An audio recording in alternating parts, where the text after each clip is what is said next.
Today, we are becoming the fist. No, not that one. Definitely not that one. There comes a giant fist! Okay, maybe that one.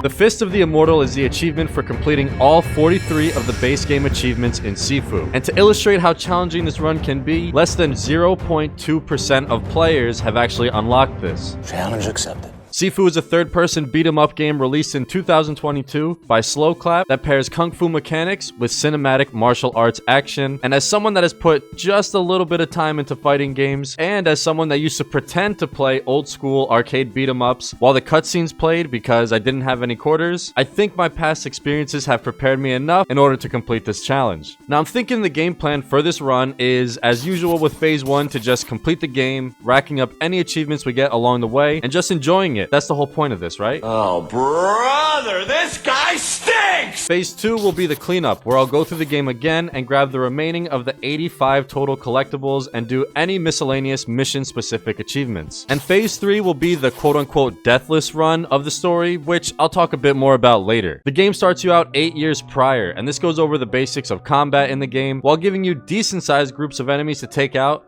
And honestly, just off first impressions, the game feels pretty great. We make our way to the eventual boss fight of the intro, and after taking him out, we clear the prologue and get our first unlock, the Old Grandmaster achievement. And now we start our journey as Boy. We confront Yang, who apparently just offed the boy's dad and ultimately tried to get rid of us as well. But turns out we survived the attack, and now 8 years later, we've been training and we're thrust onto a path of revenge. We would be honored if you would join us. It starts in an area called the Squats, and after roughing up some bad guys, we make our way to this hallway that switches to like a 2D fighter, which I thought was sick. And shortly after running through that room, we net our next achievement, Lightning Hands, for 3 takedowns within 12 seconds. Then we racked up enough XP to be able to unlock a new skill. Sifu has quite a few different ones you can learn, some giving you new moves, others improving certain playstyles. And after grabbing our first skill upgrade, we get the Life is Your Teacher achievement. And this is where I get my first quote-unquote death. And as you can see, the game adds a year to your age in order for you to rise. Now each time you die, the more years get added and your character gets older and older. This will be more important in the later runs, but still an added element of difficulty to complete the game initially. In the meantime, we make our way to the first boss of the game, the Botanist, who's actually the person that sliced us up 8 years ago. And after one reset, we exact our revenge, only unlike him, we get the job done. 8 long years preparing for this. Unlocking the Assault achievement. The next map is the Club, and this is where you kind of had to start learning the game and understanding combos and parries. And through that, I was able to pick up 2 combat achievements, the Dance of the Praying Mantis, for throwing a certain number of enemies around, and Street Fighting for using various weapons within the game. For the final boss of the Club, Sean, I was able to grab 2 achievements, being Kill Nil for not dying during a boss fight, surprisingly, and the Hateful Pole Fighter for game-ending Sean. Now real quick, each map has a boss fight at the end, and you can either choose to take them out or spare them for a talisman. We'll get into this more during the second run because for now, on our path of revenge, we're offing literally everybody. Give yourself to the dark side. Before heading into the next stage, I decided to grab one more quick achievement to keep the dopamine surge going with Come Snap With Me for going into photo mode. Now it was time to head into the museum, which was definitely my favorite map throughout the run. It just looks so sick as you're fighting through it. And at the second floor, I was able to pick up the Be Like Water My Friend achievement for throwing an enemy into the fountain, as well as State of Constant Learning for permanently unlocking a skill. The way you get to the boss fight area is actually pretty sweet, and you end up in this pouring rain arena, which is where we picked up the Stunt Master for mantling objects while in combat. And further along down in our absolute trip, we got I Know Kung Fu. Seriously though, the environments in this stage are nuts. They went all out with this one. But we're not quite done yet with the achievements racked up during the museum, as we still had the final boss, Kuroki, who proved to actually be pretty insane and took me a few tries. But after figuring out the gimmick, we left a lady's blood in the snow. The second to last mission is Tower, where we're given a warm and friendly welcome. Welcome, sir. Not too long after that, we find ourselves in a sick John Wick elevator shaft sequence. And from there, we grab the Take Damage to Save Time achievement for dropping off this ledge here, which is exactly what I was trying to do, so I actually like that they added this one. After wiping out this jabroni, I grabbed the highest XP base reward from this shrine for the Qigong Mind achievement, and as you can see, there's 3 categories of upgrades, and each have a corresponding achievement tied to them. Of course, we'll get to those in a bit. But that's when we get to the final boss of this stage, Jin Fang. And let me tell you, if you hate zoning in fighting games, this boss was designed to make you want to launch your controller out the window. style. Every hit is a stagger. Her range is insane. And just when you think you have her cornered, she zip lines away. But after a painstaking 10 minutes, we finally got our vengeance. As well as the Lady Wing Chun achievement, so now everybody's happy. Yes! The final mission of the first run is Sanctuary. We get another warm greeting. Welcome to the sanctuary.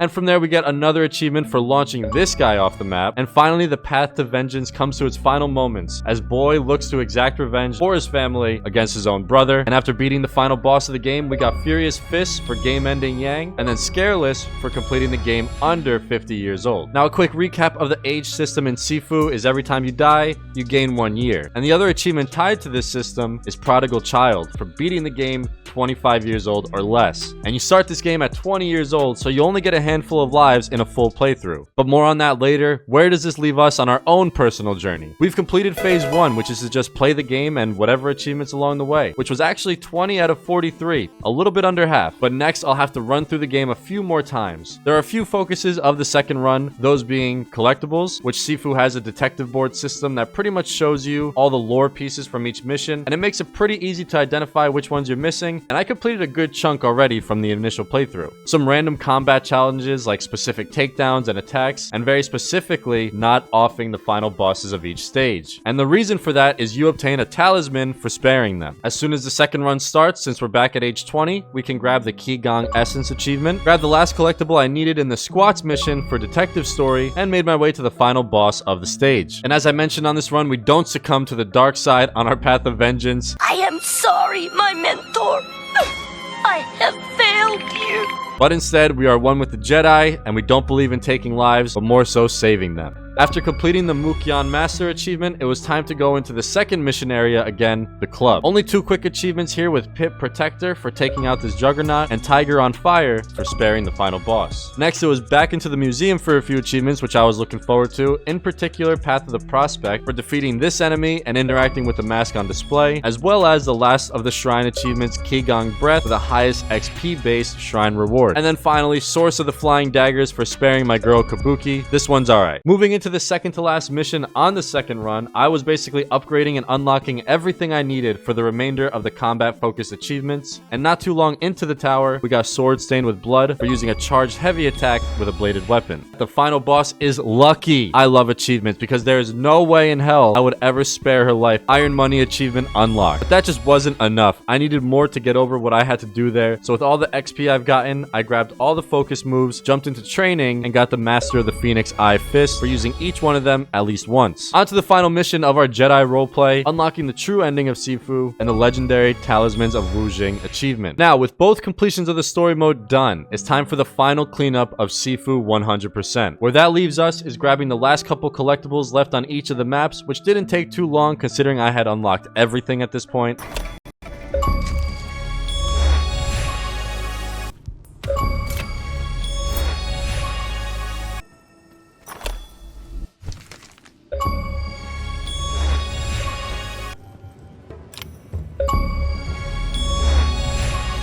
While also finishing up 2 combat achievements, Kung Fu Tassel for hitting 3 enemies with 1 strike, and Rumble in the Hangar for taking out this group of enemy under 80 seconds. From there, 36th Chamber of Kung Fu for using every takedown in the game at least once, and with there being only 22, I thought this would be easy, but there is no checklist on if you've done them or not, and some are super specific. A little annoying, but achievement unlocked. Now we move to the near Deathless run, and after my first attempt, I was able to get all the way to the final boss at exactly age 25. Going back to those shrines we discussed earlier, one of the upgrades you can get is to go back 5 years. And since 20 is the youngest you can be in the game, it was a perfect opportunity to cash that right in before the final boss, giving me exactly 5 lives to beat him.